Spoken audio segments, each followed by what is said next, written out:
اب ایک حدیث پاک لے لیجئے. حدیث پاک تقریباً 1.5 صفحات پر پھیلی ہوئی ہے. جی چاہتا ہے پوری حدیث پڑھ دوں. حدیث اس طرح ہے.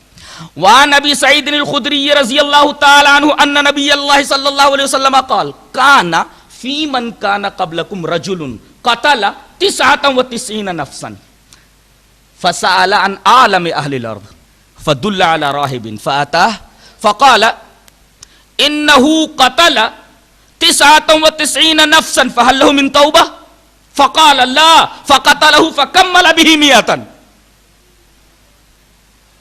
ثم سأل عن عالم اہل الارض فدل على رجل عالم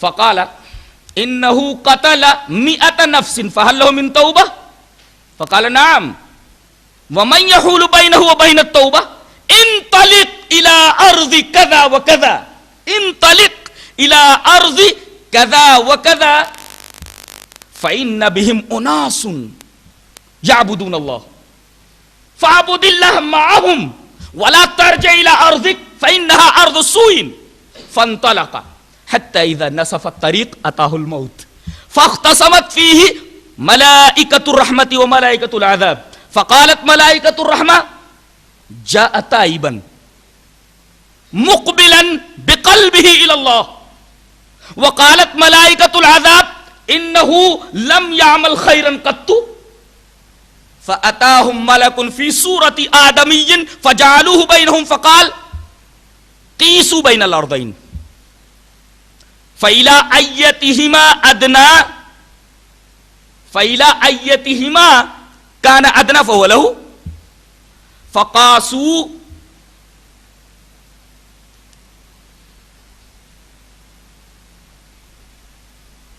فوجدوه أدنى إلى الأرض التي أراد فقبضته ملائكة الرحمة. قال قتادة فقال الحسن ذكر لنا أنه لما رآه الموت نعا بصدرہ. رواہ مسلم فی کتاب الوصیہ. حضرت امام مسلم اس حدیث پاک کو ایسے ہی کتاب الوصیت کے اندر لائے. پوری روایت میں نے ریفر کر دی ہے. حضرت ابو سعید خدری فرماتے ہیں کہ اللہ کے نبی صلی اللہ علیہ وسلم نے ارشاد فرمایا کہ پچھلی قوم میں ایک آدمی تھا جس نے 99 قتل کیے تھے. قتل 99 نفسا 99 قتل کیے تھے. اس کے بعد اسے اپنے گناہوں پر پچھتاوا ہوا, ندامت ہوئی, میں نے کتنے لوگوں کو مار ڈالا ہے, بہت بڑا گناہ کیا ہے میں نے.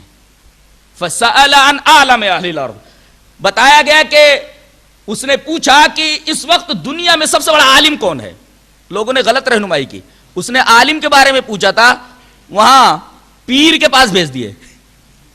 فدل علی راہب, ایک راہب کے پاس بھیج دیے, صوفی کے پاس بھیج دیے. صوفی تو غلط مسئلہ بتانے والا, اسے کیا معلوم ہوتا ہے شریعت کیا ہے. آیا صوفی صاحب کے پاس, فاتا, صوفی صاحب نے کہا ہو سکتا ہے کچھ نظر و نیاز لے کر کے آیا ہو. کیا بات ہے بیٹا؟ کہا کہ حضرت ایسا ہے, میں نے 99 قتل کیے ہیں, مسئلہ یہ پوچھنے آیا ہوں آپ سے, میرے لیے توبہ ہے؟ فَاللَّهُ مِن توبہ. کہا کہ ہٹ خبیث کہیں کا, میرا کمرہ تو نے ناپاک کر دیا, چل یہاں سے. کہا کہ اچھا میرے لیے توبہ نہیں ہے. تلوار نکالی, فقتلہ فکمل بہ 100. 99 قتل کیے تھے, 100 کی عدد پوری کر لی. فکمل بہ 100, اس کو قتل کر کے 100 کی عدد پوری کر لی. اس کے بعد اسے احساس ہوا یہ خالی پیر ہی تھا, صوفی تھا لگتا ہے, اس کو کچھ علم نہیں تھا. آ کر کے لوگوں سے پوچھا, ارے بھائی سب سے بڑے عالم کے بارے میں مجھے بتاؤ, صوفی کے پاس مت لے چلو, عالم کے پاس بتاؤ. عالم کے پاس جاؤں میں, عالم کو بتاؤ. فدل علی رجل عالم, بتایا گیا کہ فلاں عالم آدمی کے پاس چلا جاؤ, وہ عالم ہے. آیا, کہا کہ بیٹے کیسے آنا ہوا؟ کہا کہ حضرت ایسا ہے کہ 99 تو قتل میں نے کیے تھے, ایک پیر صاحب کے پاس گیا تھا فتویٰ پوچھنے کے لیے کہ میرے لیے توبہ ہے یا نہیں ہے. انہوں نے کہا میرے لیے توبہ نہیں ہے, تو ان کو بھی قتل کر کے میں نے 100 کی عدد پوری کر لی ہے. قتلہ 100 نفس, 100 کی عدد پوری ہو گئی, 100 آدمیوں کو انہوں نے مار ڈالا ہے. اب یہ پوچھنا ہے آپ سے, فَهَلْ لَهُ مِن تَوْبَةٍ, اگر میں توبہ قبول کروں تو اللہ تبارک و تعالی مجھے معاف کر دے گا؟ فقال نعم، کیوں نہیں؟ اللہ تبارک و تعالی اب بھی تجھے معاف کرنے کے لیے تیار ہے، شرط یہ ہے کہ توبہ کر لے تو۔ ومن یحول بینہ وبین التوبہ، کون تیرے درمیان اور توبہ کے درمیان حائل ہو سکتا ہے؟ کہا کہ اب میں توبہ کرتا ہوں، میں اپنے اس گناہ سے توبہ کرتا ہوں۔ کہ ٹھیک ہے، لیکن دیکھو جس ماحول میں تم رہ رہے ہو وہ ماحول ٹھیک نہیں ہے۔ یہ تقوی جو تم نے اختیار کیا ہے، جو تم نے توبہ کی ہے، ہو سکتا ہے اس غلط ماحول میں جس میں اب تک تم رہ رہے تھے اس میں جانے کے بعد پھر تمہارے ہاتھ سے تقوی نکل نہ جائے، تو اب ایسا کرو، انطلق الی ارض کذا وکذا، فلاں فلاں جگہ پر چلے جاؤ، فلاں فلاں گاؤں میں چلے جاؤ۔ کیوں؟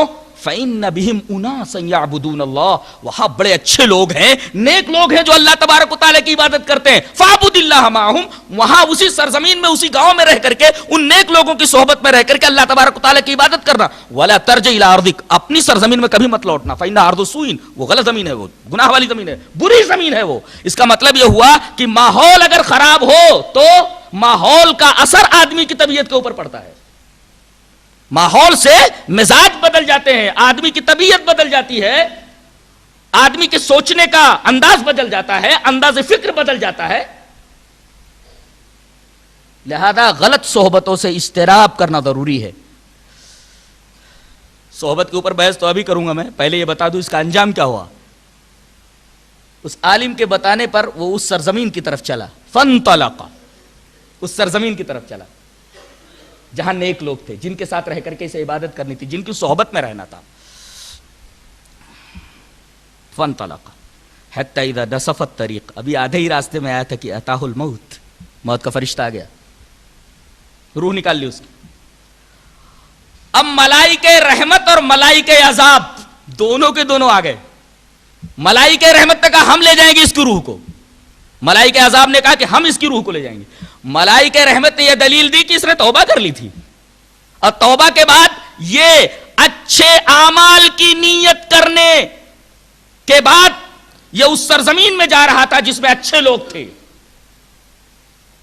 توبہ کرنے کے بعد اچھے اعمال کی نیت کر کے یہ جا رہا تھا، یہاں توبہ بھی پائی گئی اور اچھے اعمال کی نیت بھی پائی گئی۔ مقبلم بقلبہ الی اللہ، اس کا دل اللہ کی طرف جھکا ہوا تھا اور توبہ کر چکا تھا، لہذا ہم لے جائیں گے۔ ملائکہ عذاب نے یہ دلیل پیش کی، انہ لم یعمل خیرا قط، اس نے تو ایک نیکی بھی نہیں کی ہے، اس نے تو ایک نیکی بھی نہیں کی ہے، اب تک تو سارے گناہ ہی کرتا رہا، 99 کو قتل کیا تو ایک صوفی کو بھی مار دیا اس نے، ابھی تو ایک نیکی بھی اس نے نہیں کی، لہذا ہم لے جائیں گے۔ اللہ تبارک و تعالی نے ایک فرشتوں کو بصورت آدمی ان کے درمیان فیصل بنا کر کے بھیجا۔ فَأَتَاهُمْ مَلَكٌ فِي صُورَةِ آدَمِيٍّ فَجَعَلُوهُ بَيْنَهُمْ فَقَالَ، کہا کہ تم ہمارے درمیان حکم بن جاؤ اور فیصلہ کر دو کون لے جائے۔ فرشتے نے فیصلہ یہ کیا، دونوں زمینوں کو ناپ لو، قیسوا بین الارضین، دونوں زمینوں کے درمیان فاصلے کو ناپ لو، فَإِلَىٰ أَيَّتِهِمَا أَدْنَىٰ كَانَ أَدْنَىٰ فَهُوَ لَهُ، جس زمین کی طرف بڑھا ہوا پایا جائے اسی زمین کی طرف مان کر کے اس کے اوپر حکم لگا دیا جائے۔ فرشتوں نے زمین ناپی تو دیکھا کہ جس سرزمین کی طرف جا رہا تھا وہ اپنی سرزمین کے مقابلے میں اس کی طرف اس کا بدن زیادہ تھا۔ ملائکہ رحمت نے کہا ہم اسے لے جائیں گے، اور ملائکہ رحمت اس کو لے کر چلے گئے۔ کہتے ہیں کہ جب وہ مرنے لگا تو اتنی تڑپ تھی اچھے لوگوں کی صحبت میں جانے کے لیے اور اچھی سرزمین میں کہ وہ اپنے سینے کے بل اس سرزمین کی طرف لیٹ کر کے چل رہا تھا، کوشش کر رہا تھا کہ اور آگے بڑھ جاؤں اور آگے بڑھ جاؤں۔ ایسی تڑپ ہونی چاہیے توبہ کے بعد نیک اعمال کرنے کی، تب اللہ تبارک و تعالی بڑے سے بڑے گناہ کو بخش دے گا۔ قتل کتنا بڑا گناہ ہے، لیکن اللہ تبارک و تعالی 99 کیا 100 آدمیوں کے قاتل کو معاف کر دے۔ شرط یہ ہے کہ جس طرح اس آدمی نے توبہ کی ہے اور نیکی کا جو جذبہ لے کر کے وہ نیکوں کی سرزمین کی طرف چلا تھا، وہ جذبہ اس کے دل کے اندر پایا جائے۔ مرتے مرتے وہ سینے کے بل اپنے آپ کو گھسیٹ رہا ہے کہ اس سرزمین کی طرف تھوڑا اور آگے بڑھ جائے، یہ جذبہ ہو نیکیوں کا توبہ کے بعد، تب اللہ تبارک و تعالیٰ اس کے سارے گناہوں کو معاف کر دے گا، چاہے اس کے گناہ پہاڑوں کے برابر کیوں نہ ہو۔ سب سے بڑا تقوی توحید۔ تقوی کے 3 مدارج۔ پہلا درجہ ہے حصول تقوی، جو نیکیوں اور خاص طور سے رمضان کے روزوں کے ذریعے حاصل ہوتا ہے۔ حصول تقوی کافی نہیں ہے جب تک کہ بقائے تقوی نہ ہو. بقائے تقوی کے لیے صحبت صالحہ ضروری ہے, اچھے لوگوں کی صحبت ضروری ہے, غلط ماحول سے کنارہ کشی ضروری ہے.